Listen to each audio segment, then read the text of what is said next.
My grandmother grew up in the slums of Prohibition-era Chicago.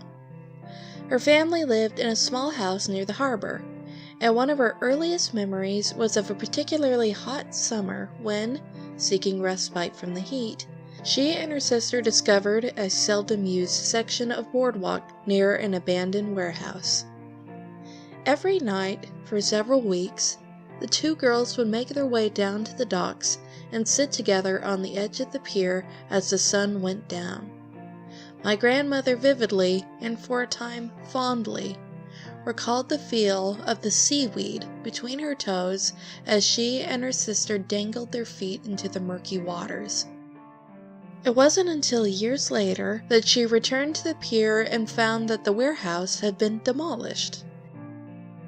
Curious, she made an inquiry with the Department of Planning and Development. Apparently, the warehouse had been owned for a time by the mob, who was using it as a base of operations for a local prostitution racket.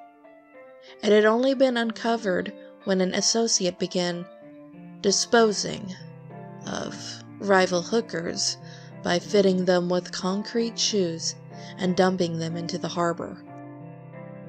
Investigating officers had recovered nearly 24 bodies from the waters of a secluded pier nearby. How had the bodies been discovered? Well, a passing fisherman spotted some of the victims' hair floating near the surface of the water, like seaweed.